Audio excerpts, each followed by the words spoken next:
Bienvenue dans l'Entre du Perché. Aujourd'hui, nous sommes à la Luciole avec Christophe Brault. Bonjour. Bonjour. Conférencier sur les musiques actuelles. Exactement. Alors, d'abord, pouvez-vous vous présenter? Je suis conférencier musique actuelle. En fait, je fais que ça. Je suis ni professeur, ni journaliste, ni musicien. Je suis conférencier. En fait, je parcours un peu toute la France pour aller raconter. Là, ce soir, c'est l'histoire de la pop anglaise, mais j'ai un peu tous les sujets. Du rock au métal, du funk à la soul, du rap à la scène française, du reggae à l'électro. Multifonction. CD ou vinyle? Moi, je suis de plus en plus numérique pour des questions pratiques. C'est ce que je mets en voiture, c'est ce que j'écoute dans le train, même chez moi sur l'ordi, ça me permet de travailler. Alors, disquaire ou animateur radio? J'ai fait les deux. Ouais. J'ai été 15 ans disquaire dans un magasin qui s'appelait Red Music. Et puis la radio, alors la radio c'est mon dada. Hein. J'en ai fait presque 20 ans, je continue à faire un podcast aujourd'hui. Okay. Et donc c'est vraiment ma formation. C'est vraiment ce qui m'a formé, ce qui apprend à parler, ce qui apprend à être précis, concis, court. C'est une super école. Comment définissez-vous les musiques actuelles? Vaste sujet. D'abord, c'est un terme qui n'existe qu'en France. Dans tous les autres pays, on ne parle jamais de musique actuelle, on parle de pop, ou de rock, ou de rap, ça dépend. C'est un terme qui est trop vague, alors ça exclut la musique classique, comme si la musique classique n'était pas actuelle, ça exclut le jazz, alors en général on dit musique amplifiée. Qu'avez-vous fait comme études? Oh, rien du tout. Après mon bac, je devais être prof de gym, on est loin. Ah oui, c'est pas la même. J'ai tout appris sur le tas pendant les week-ends. Je me suis rendu compte que ce que je faisais le week-end me plaisait plus que ce que je faisais dans la semaine.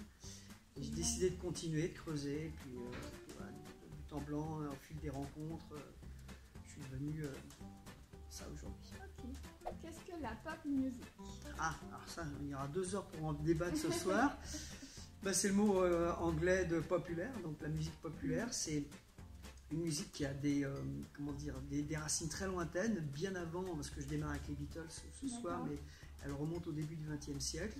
C'est tout ce qui était finalement populaire au sens large du terme, tout ce qui était une musique qui se vendait facilement, qui était aimée par un large public. Et là-dedans, on peut mettre du rock, on peut mettre du rap, on peut mettre de l'électro, on peut mettre de tout, quoi. Quel est le groupe le plus marquant de la pop musique britannique? Pas être original, mais bon, je pense que les Beatles ont vraiment posé les pierres nécessaires. France Culture ou Skyrock? Alors, vu mon grand âge, ce serait plutôt France Culture, je suis désolé. Piano ou guitare? Ça va peut-être vous étonner, mais je suis très piano. Ok.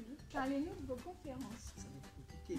J'essaie de faire des conférences qui ne soient pas plan-plan. C'est-à-dire que je ne suis pas assis derrière un ordi avec mon verre d'eau et puis parler pendant 2 heures.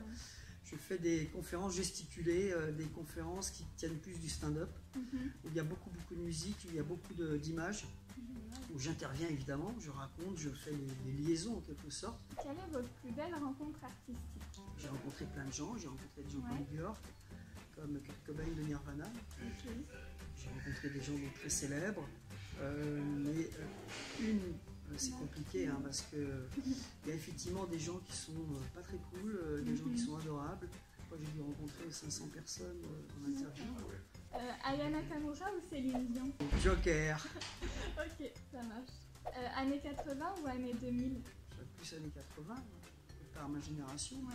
Quel est votre festival préféré? Je suis de Rennes, donc je dis les transmusicales parce que c'est très éclectique, il y en a pour tous les goûts. Pourquoi doit-on venir voir vos conférences? Parce qu'elles sont dynamiques, intéressantes, qu'on y apprend des choses, qu'on y écoute de la musique sympa. Je vous remercie. Merci à vous. Bonne conférence et puis bonne fête. Ah oui, merci.